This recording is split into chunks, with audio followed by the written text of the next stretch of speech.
नमस्कार, मैं Abrar Khan the link live से। आज हम लोग चर्चा करेंगे पेंटागन के द्वारा एक रिपोर्ट जारी किया गया है जो चीन एलएसी भूटान सीमा पर बुनियादी ढांचे पर निर्माण जो बना रखा है उसको लेकर के एक रिपोर्ट आई है। इस रिपोर्ट को सुनते हुए आप लोग जरूर ये बात ध्यान में रखें कि अमेरिका और चीन एक दूसरे के दुश्मन देश हैं, एक दूसरे से बनती नहीं है।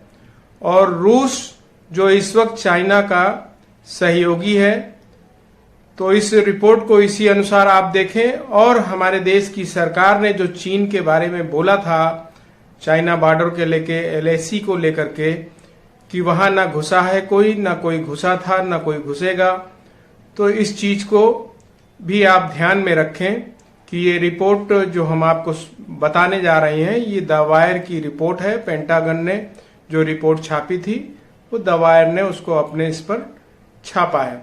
तो साथियों, आप लोगों से एक गुजारिश है कि चैनल को सब्सक्राइब करें और लोगों तक शेयर करें, क्योंकि जो सही खबरें हैं वो आप तक कहीं ना कहीं गोदी मीडिया की वजह से दब जाती हैं और वो आप तक नहीं पहुंच पाती।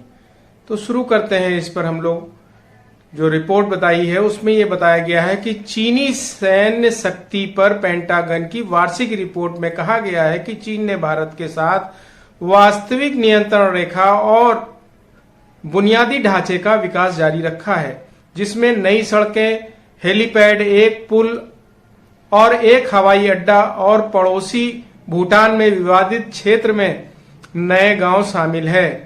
पिछले हफ्ते जारी की गई कांग्रेस की 2023 की वार्षिक रिपोर्ट के अनुसार पीपुल्स रिपब्लिक ऑफ चाइना से जुड़े सैन्य और सुरक्षा विकास में कहा गया है कि चीन की पीपुल्स लिबरेशन आर्मी यानी पीएलए ने एलएसी के साथ निरंतर बल की उपस्थिति बनाए रखी है और बुनियादी ढांचे का निर्माण जारी रखा है।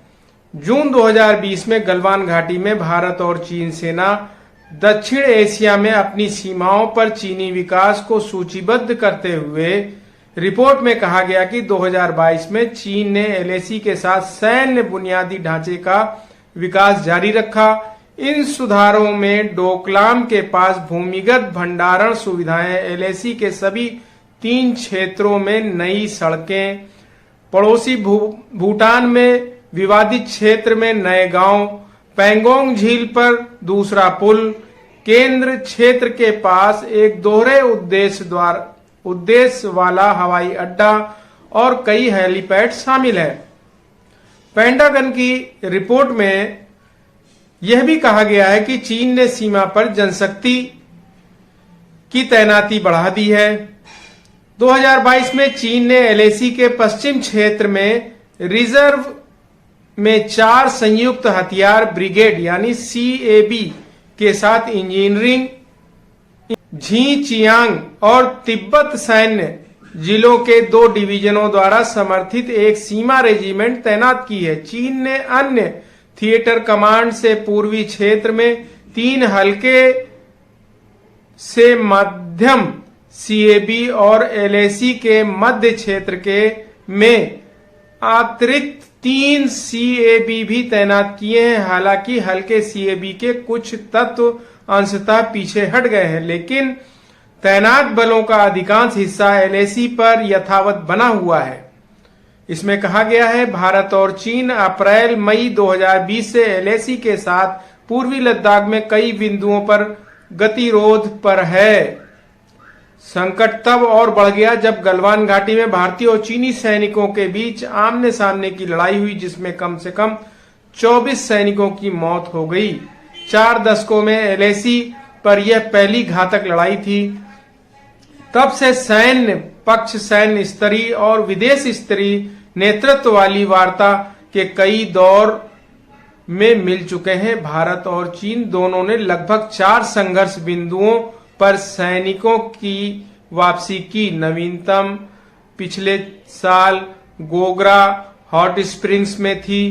हालांकि डेमचोक और देपसांग स्प्रिंग में शेष बिंदुओं पर समझौता करना कठिन साबित हो रहा है।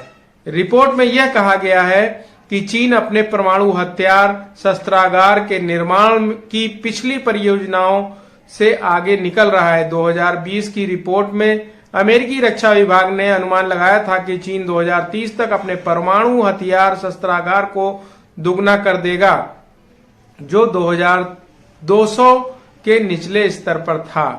पेंटागन ने कहा, हालांकि बीजिंग ने अपनी परमाणु विस्तार में तेजी ला दी है। अनुमान है कि मई 2023 तक चीन के भंडारण में 500 से अधिक परिचालन परमाणु हथियार थे।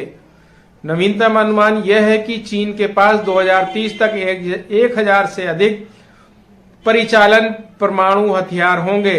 इसके अलावा चीन ने यूक्रेन पर रूस के आक्रमण से लगभग निश्चित रूप से सबक सीखा, जो अमेरिका के नेतृत्व वाली कथित रोकथाम रणनीति का मुकाबला करने के लिए अपने संपूर्ण सरकारी दृष्टिकोण को मजबूत करने के पीआरसी के लक्ष्य पर सबसे अधिक लागू होता है। रिपोर्ट में आगे ये कहा गया है कि रूस के खिलाफ पश्चिमी प्रतिबंधों ने निश्चित रूप से रक्षा और तकनीक की आत्मनिर्भरता और वित्तीय लचीलेपन के लिए पीआरसी के दबाव को बढ़ा दिया है। पेंटागन ने पाया कि यूक्रेन युद्ध चीन के लिए एक बड़ी अप्रत्याशित चुनौती थी। रिपोर्ट में कहा गया है, कीव के प्रति रूस के इरादों के बारे में कई चेतावनियों के बावजूद बीजिंग यूक्रेन और रूस के युद्ध के पूर्ण दायरे और पैमाने पूरी तरह से अनजान था। इसमें कहा गया है कि चीन ने रूस को सामग्री सहायता प्रदान करने में विवेकपूर्ण, लचीला और सतर्क दृष्टिकोण अपनाया।